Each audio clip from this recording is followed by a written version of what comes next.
Son muchos los mitos y las leyendas que rodean a los vikingos. Conocidos por ser feroces asaltantes, valientes exploradores y comerciantes competentes, la era vikinga duró aproximadamente desde el 793 hasta finales del siglo XI. Sin embargo, cabe decir que gran parte de su historia no se escribió desde su perspectiva y por tanto está muy sesgada. De hecho, tan solo dos obras literarias, la Edda prosaica y la Edda poética, además de algunas sagas, han sobrevivido hasta nuestros días. Los historiadores contemporáneos ven a los vikingos con un foco diferente debido a la gran cantidad de evidencias recientes que han surgido y que refutan muchos de los mitos sobre los salvajes paganos del norte. De hecho, caracterizan a los vikingos más como comerciantes de pieles que como salvajes sedientos de sangre, como a menudo se los describe. Pero la más bárbara y exagerada de estas historias vikingas fueron la de los berserkers.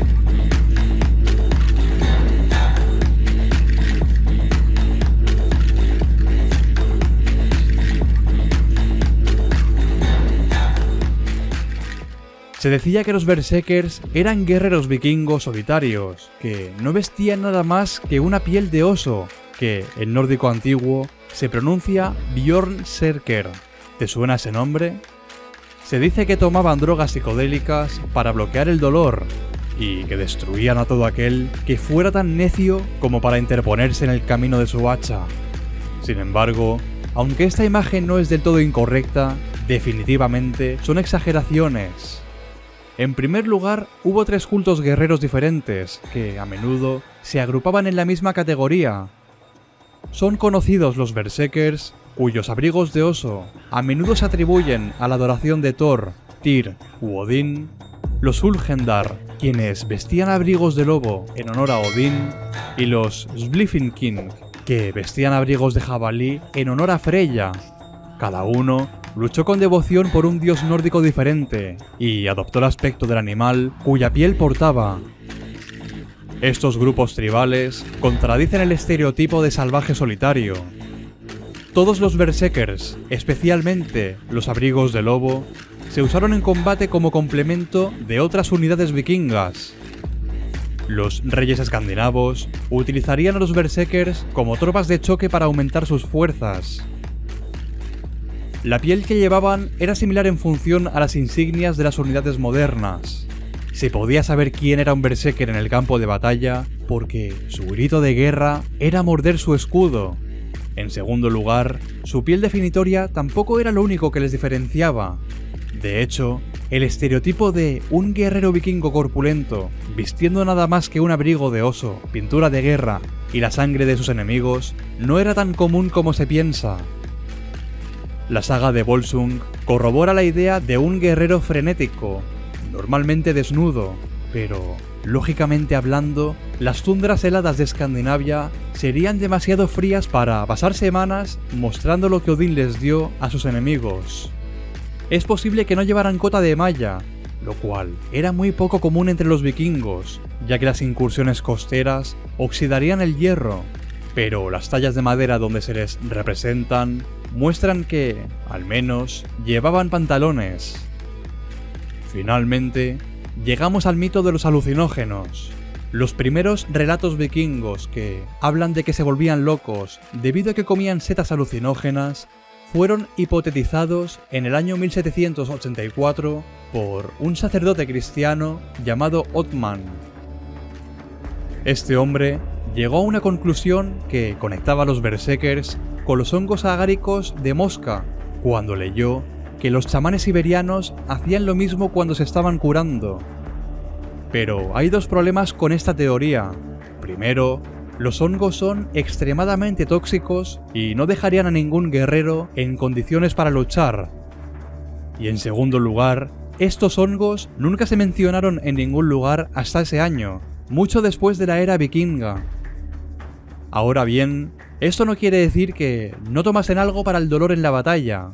En el año 1977 fue descubierto en una tumba berserker el llamado beleño negro, una planta extremadamente tóxica. aunque se usaba principalmente como medicina, la planta también se usó como pintura de guerra. Si la solnacia era aplastada y convertida en una pasta, podía aplicarse a un guerrero para alterar sus sentidos.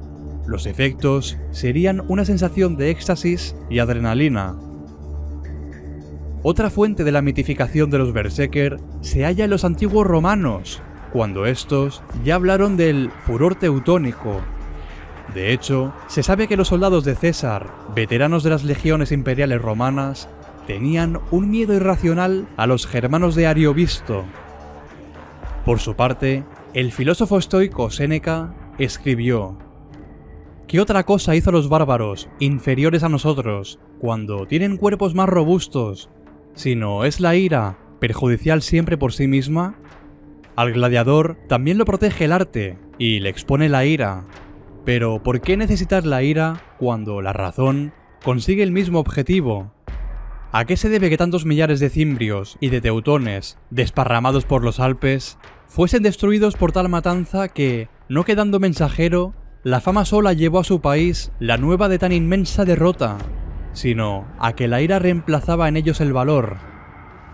¿Quiénes más animosos que los germanos? ¿Quiénes más impetuosos en el ataque? ¿Quiénes más apasionados por las armas? Y sin embargo, tales hombres quedan derrotados constantemente por una legión romana, porque nada hay como la ira para favorecer las derrotas. La razón da disciplina a esos cuerpos, a esas almas que ignoran las delicias, el lujo y las riquezas. Para no decir nada excesivo, necesario será que nos fijemos en las antiguas costumbres romanas. Como vemos, Séneca argumenta aquí, correctamente, que la ira ciega está mal. Los teutones y los cimbrios fueron finalmente derrotados, pero no hay que olvidar que, primero, destruyeron y aniquilaron a los ejércitos romanos por completo 2 o 3 veces. La más grave fue la del bosque de Teutoburgo. De hecho, los teutones y los cimbrios solo fueron derrotados cuando se separaron unos de otros. La conclusión es que los romanos quedaron impresionados por los tremendos y furiosos ataques de choque percibidos por los germanos, y de hecho, los ejércitos germanos a menudo eran muy efectivos, aunque tanto tecnológicamente como estratégicamente muy inferiores. En la columna romana de Trajano se aprecian guerreros descalzos, con el torso desnudo, portando armas y cascos asociados con los germanos. Siglos más tarde, ya en el Imperio Romano de Oriente, tenemos a la famosa Guardia Varega, unos mercenarios vikingos que, debido a su eficacia y a su valentía, se convirtieron en la Guardia Imperial. Así que, si quieres que haga un vídeo hablando sobre ellos, puedes dejar un like para hacérmelo saber. Y si no lo has hecho aún, suscríbete a este canal, ya que subiré más contenido como este.